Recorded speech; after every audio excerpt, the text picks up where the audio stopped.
what it is. Welcome to Words with Friends Live. I'm your host, Iman Carlson, a.k.a. Alpha Cat. We are live at our new time. You know what I mean? It's 9:15 on the East Coast, 6:15 on the West Coast. Tonight we have words and we also have friends, because I usually only give my friends money. And today there's going to be a lot of money between friends, but we'll get to that in a minute. Question. Do you love Music Mondays but wish we had other theme nights? Well, tomorrow your theme dreams will come true. We're kicking off our very first Wednesday Hump Day game. You're probably like, man, what's so special about that? Lots of people call it Hump Day. Well, here's the thing. Tomorrow night, 10 out of 12 questions will be difficulty level 1 or 2. Easy ones. But somewhere right in the middle, there are going to be 2 really hard questions. The hump that you have to get over to get back to the easy questions. So check it out. We're going to start easy, get really hard, and get back to the easy ones again. So I promise you, tomorrow your 7-year-old could get questions 8 through 12 correct. Between you and I, a little inside secret of the pros, Hump Day's last answer is kittens. I just gave you the answer to number 12. Write it down. Don't say that I never gave you nothing. Now, let's focus on tonight's game. I will ask you 12 questions, of course, each with 3 multiple choice answers. You will have 10 seconds to tap the correct one. Now, your phone will vibrate and you have only 3 seconds left, so don't freak out. Ain't nothing wrong. Answer all 12 questions correctly and you will be taking a road trip to Moneyville with some of our $2,500 jackpots. That's right. We like to give away money. You know what it is. Finally, lastly, make sure you are hooked up to Wi-Fi. And without further ado, let's play. We're digging in with question number 1. So here we go. Which is an example of a simile? Unlikely, big boy, or sleep like a baby? Nice, soft, underhand toss for the first question, of course. Now, people get similes and metaphors confused all the time. It's fine. We all make mistakes. Well, y'all do. No, I don't. But there's very little that a person can say that's worse than a mixed metaphor. Don't do that. No, your back is not up against the 8 ball. Your back is either up against the wall or you are behind the 8 ball. 2 different metaphors. Keep them separate. Otherwise, you're just going to leave a sour taste in someone's ear. See how terrible that sounds? It's because it ain't right. But what is right is the correct answer, which is sleep like a baby. A simile uses like or as to create a comparison. If you got that wrong, don't worry. Keep playing in spectator mode. You earn a point for every correct answer. 15 points gets you a mystery box full of coins and power-ups, all the good stuff. You know what it is. So hang in there with us. Question 2. A fastening made by tightening a loop of rope is known as what? A knot, or glue? Getting a little trickier on you. Now, whenever you see a Western, you always know who is the best cowboy by their ability to make a lasso out of a rope and tie up a steer. I'd love that skill for some of my cowboy tasks around my ranch, aka my apartment. Ranch is also aka the official salad dressing of Ohio. Don't question my judgment on that. I'm from Ohio. I know what I'm talking about. They put it on everything. The correct answer is not, spelled K-N-O-T. A homophone for not with a K is naught, spelled N-A-U-G-H-T, which means nothing. So if you get that wrong, then you will earn naught in terms of money. Question 3. Over almost 20,000 people moving forward. Which is both a type of fish and a word for complain? Carp, catfish, or cod? Carp, catfish, or cod? Choose now. Spoiler alert, these are all fish, but only one of them is also a word for complain. Now, when it comes to fish, my only complaint is that they smell like fish. Random, but not only does fish smell bad, but for some reason, all food smells bad on an airplane. So if you're the person unwrapping leftovers on a flight, just want to make you aware and let you know that your food stinks, okay? But I don't mean to carp about it. Our correct answer. Carp are a species of oily freshwater fish native to Europe and Asia.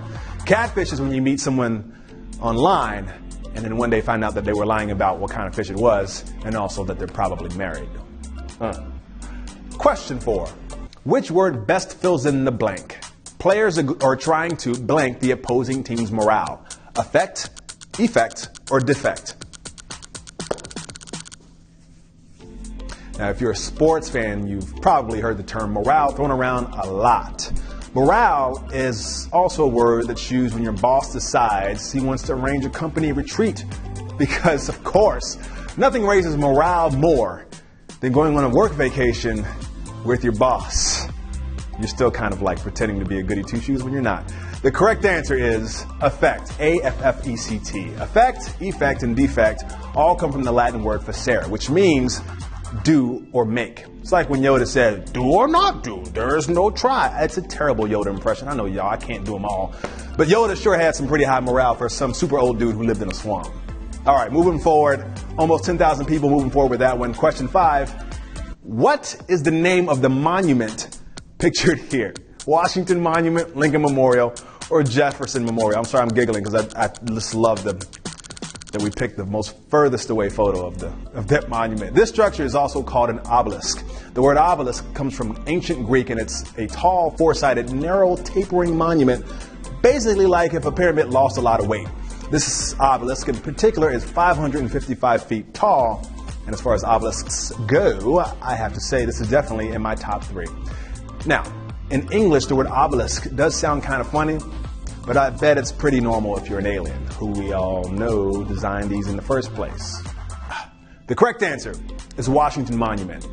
Very few presidents have gotten a memorial structure built in their honor in Washington, D.C. The ones who don't get one get a shirt that says, I was president of the United States, and all I got was this lousy t-shirt. At least you were president.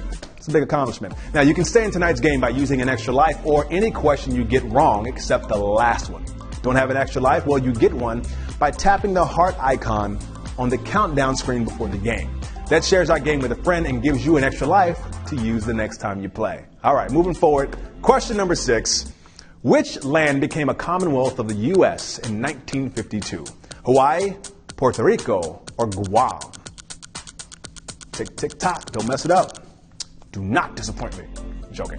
While one of these places was busy becoming a Commonwealth, the first Mr. Potato Head toy was sold that same year. That's a crazy left turn on that one.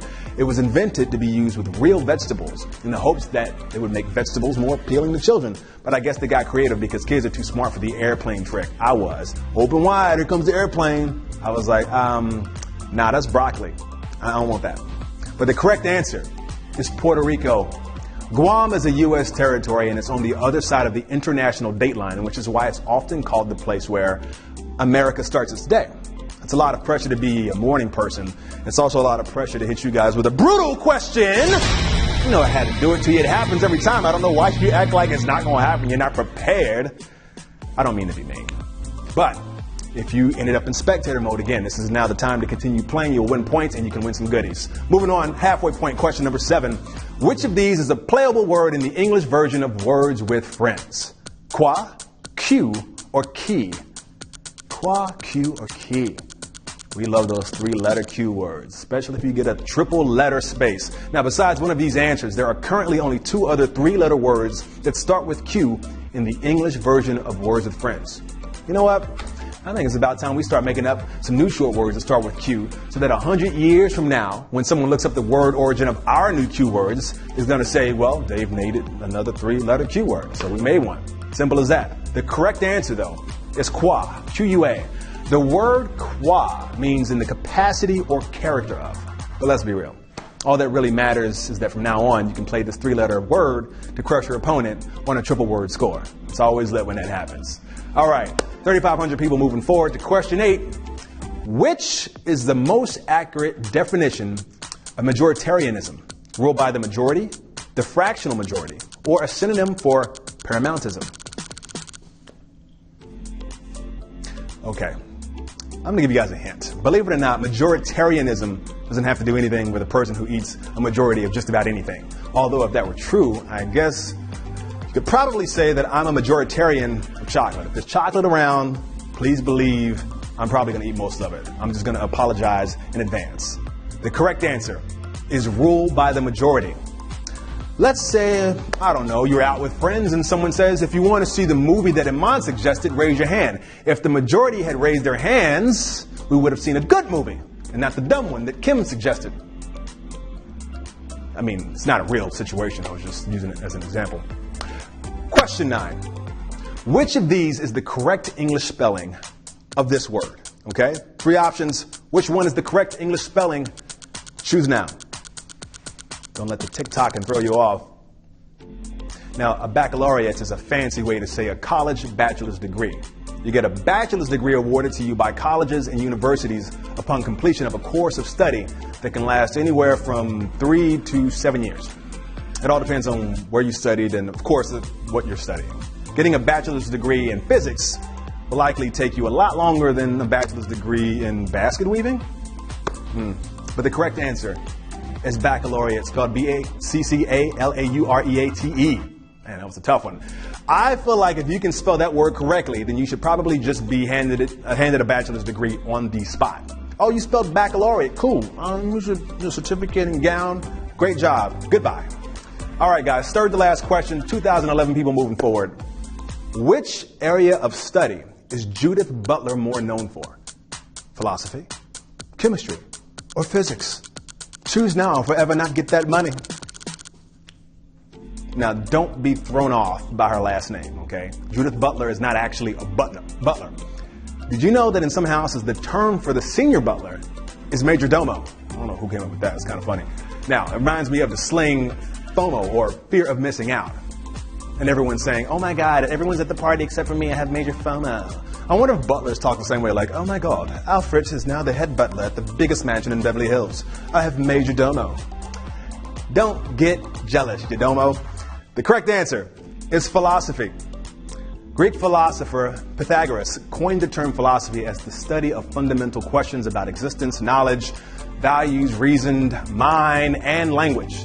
My philosophy is, I tweet, therefore I am. Question 11, second to last question. Which word has most to do with genetic inheritance? Continuity, consanguinity, or intertextuality? Now, inheritance means heir, which is spelled H-E-I-R. The H is silent, like me at parties. It means when the king kicks the bucket, his son would inherit the throne. Of course, it's not just an actual throne that they get. The throne means you'd be in the position of the king, you'd get cool digs, a sweet crown, and probably get to eat free at Denny's all the time, even when it's not your birthday. What more could you ask for? Now, the correct answer is consanguinity. Consanguinity means being descended from the same ancestor. Generally, an ancestor is someone more remote than a grandparent. We're not talking, Game of Thrones related, if you know what I mean. Now, all right, everybody, take a deep breath, but don't forget to let the breath out or you can pass out and miss the last question. Here we go. Last question of the day. Question 12 for all the money, for all the cheese, quesos, the fromage, the ducats, the cheddar, the money. How is this type of strong black coffee pronounced? Choose the correct phonetic spelling down below. I'm sure you can get it. I hope so. Otherwise, I would be very disappointed in you. Just kidding. Since this is our last question, I hope you all have had your coffee and are wide awake and alert. Not too much coffee though, because otherwise you get the jitters and have to run around the bathroom a few times. It's a diuretic, so it's really a small window when it comes to drinking coffee, isn't it? Know your limits, people. When that nice waitress comes by offering you some more coffee, just say no. Your colon will thank you. And so will your friends. Now, before we see who won, you can thank me later. Just a heads up that you have 5 days and 6 hours left to earn the coveted Prankmaster badge in the new weekly Foolish Challenge that started yesterday. A wood mystery box is on the line, so don't be a fool and miss it. All right, guys, let's get it. For all the money, the correct answer is the third one. Espresso has more caffeine per unit volume than most coffee beverages. Served in a tiny cup on top of a tiny saucer with a little spoon. It seems so innocent. But once you get it heated up, it gets a little wild. And that was the whole kit and caboodle. And if you got all 12 questions correct, you will be kit and caboodling some of our $2,500. All right, time to call out some names. Don't worry, you're not in trouble, so I won't say your middle name. We have 643 winners. Congrats to Heather K, Alex J, Raymond 10735, Aaron P, Dylan Murphy 23, Susanna Kimura, Monique. It's a lot of y'all. I ain't reading 643 names, but you're gonna get that money. And please get into it with me tomorrow at 6:15 West Coast time, 9:15 in the East. Same new time, same place, same app, and same faith, and even more money because it's our special Hump Day show. Trust me, it's easy. The challenge is to get over the hump, 1 or 2 hard questions in the middle, and the jackpot is way more than today. It's $6,000. So, plus you have the last answer. I'm just helping you guys out. I've been your host, Amon Crossan, aka Alpha Cat, and this has been Words with Friends Live. See you later. I had coffee. I gotta go.